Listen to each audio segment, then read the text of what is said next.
So a lot was happening in mid-14th century England. The 100 Years' War in France and the Great Plague, along with the great social changes due to the upheaval in the social order. A lack of farmhands saw a shift to sheep rearing. Wool became so crucial to the economy that the Lord Chancellor sat on a wool sack to remind him where his loyalties were. The church came under increasing scrutiny as John Wycliffe and his followers, known as Lollards, challenged the authority of Rome. Wycliffe himself producing the first English translation of the Bible. In 1362, an act was passed ordering English, not French, to be the language of law. That following year, Parliament was opened in English, although the act of legislation itself was written in French.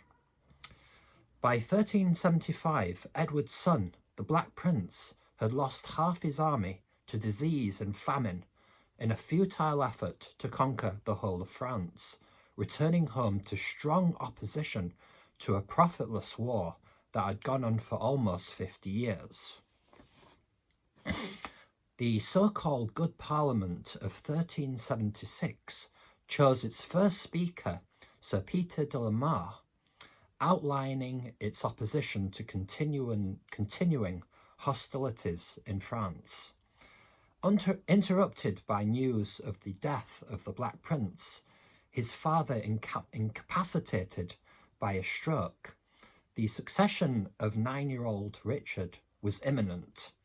His regent, a giant of the Middle Ages known as John of Gaunt, the nobility attempted to reverse the gains made by the peasantry by enforcing unpaid labour on their estates to avoid paying higher wages. The final straw came with the poll tax in 1381, with the richest part of England, the southeast, rebelling. The preacher John Ball having been released by the rebels, asking, when Adam delved and Eve span, who was then the gentleman? Order in London was collapsing. The Archbishop of Canterbury was murdered, and John of Gaunt's palace was gutted by fire. Richard, then aged just 14, went out to meet the rebels against the advice of his council. Wat Tyler, leader of the rebels, took Richard by the arm, calling him brother. The Mayor of London took exception to this, and in the following dispute struck Tyler dead. In this moment of danger, Richard addressed the rebels, calling them gentlemen. Those same gentlemen were to be later hunted down like wild dogs. Richard recorded as saying, rustics you were, and rustics you are still. You will remain in bondage, not as before, but incomparably harsher. For as long as we live, we will strive to suppress you. As the South proved increasingly unreliable, Richard looked to the north, recruiting an army in Nottingham in 1398. Richard then made a fatal error by exiling his cousin, Henry of Bolingbroke, to France, seizing his lands and properties. The South turned on Richard, supporting Bolingbroke as he snuck back during Richard's trip to Ireland to quell a revolt. It was round about this time that a young courtier and diplomat, Geoffrey Chaucer, was composing his iconic Canterbury Tales, giving a colourful account of medieval life told in stories and poems by pilgrims on their way to Becket's shrine. Thomas Becket being the former Archbishop of Canterbury that was murdered during Henry II's reign. Chaucer depicted England as an open and prosperous society with good humour and questioning of authority. With the 100 Years' War with France on the back burner, taxes were reduced, and municipal and religious guilds spent copiously on chapels, colleges and ceremonies. In 1399, the exiled Bolingbroke landed in Yorkshire, joined forces with the Earls of Northumberland and the Percys.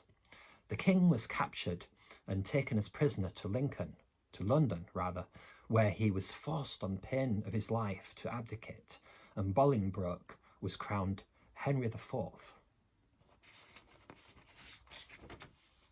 By the next year, Richard had perished in jail, reportedly of starvation. Illegitimacy haunted Henry's reign, later themed by Shakespeare's historical plays of the period. Henry was sickening and obsessed with plots against his throne. The charismatic Welsh landowner Owain Glendower, calling on the Welsh to rebel, having won support from the Earls of the March and from Henry Hotspur Percy, who was rejected by the king despite the support of his Northumberland clan for toppling Richard II, the previous monarch.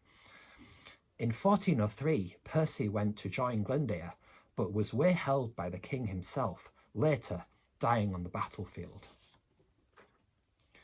The Welsh revolt carried on for 7 more years before falling to Henry V in 1409.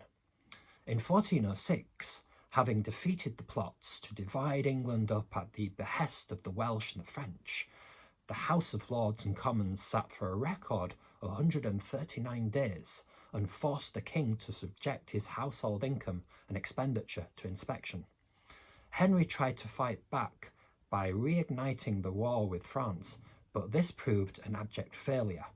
His mind began to fail, maybe due to leprosy, and he died in Westminster Abbey in 1413.